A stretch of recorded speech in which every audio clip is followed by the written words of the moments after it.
De même que l'âme est une trinité, la raison, l'affection et la volonté. Ainsi est l'esprit. Ses attributs sont la conscience, la communion, l'adoration et l'intuition. L'esprit de l'homme est une lampe de l'Éternel. Proverbe 20, 27.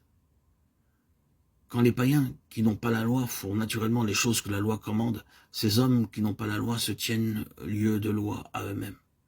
Ils font voir que l'œuvre commandée par la loi est écrite dans leur cœur. Leur propre conscience en témoigne, et leurs pensées tantôt les accusent, tantôt même les défendent. Romains 2, 14, 15.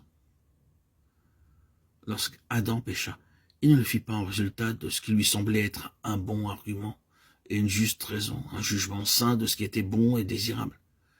Mais aussitôt qu'il eut agi ainsi, il devint conscient d'une faculté qui était en lui, et qui se souleva et condamna son jugement, sa raison et son bon motif.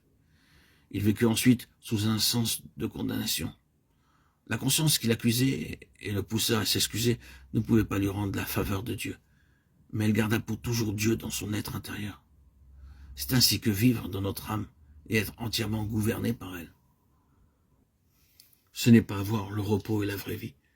Il est possible de mettre si fortement notre volonté derrière notre raison, notre pensée et notre désir, ou d'abandonner notre volonté à nos émotions et à nos affections, que la voix de notre conscience en sera étouffée, et que nous n'aurons guère ou point de conflit intérieur.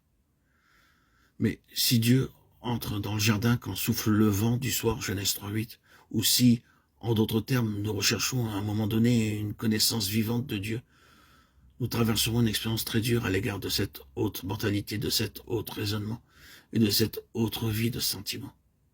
Mais nous ne disons pas que la conscience humaine soit infaillible et toujours juste. Elle ne l'est très certainement pas. Nous pouvons avoir un sens de ce qui est bon ou mauvais qui soit entièrement faux et trompeur, et Satan peut se jouer de notre conscience. Nous disons simplement ce qu'est la conscience en tant qu'attribut de l'esprit, pour que la conscience accomplisse tout le dessein voulu par Dieu pour elle dans sa relation avec Dieu. Non seulement garder l'homme conscient lorsqu'il sort de son propre chemin, la conscience doit, comme l'esprit tout entier, être renouvelée en Dieu et unie au Saint-Esprit. Christ est le modèle parfait de Dieu pour la conscience, et l'union avec Christ est la seule base de vie dans l'esprit. Jésus-Christ a été fait pour nous de la part de Dieu, sagesse et justice et sanctification et rédemption. 1 Corinthiens 1.30.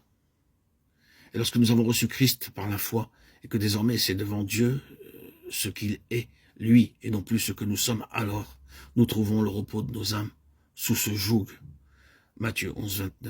Car notre cœur est purifié des souillures d'une mauvaise conscience. Hébreux 10.22. Avec l'esprit humain tout entier, la conscience doit être vivifiée d'en haut, ressuscitée, éclairée, ajustée et réunie.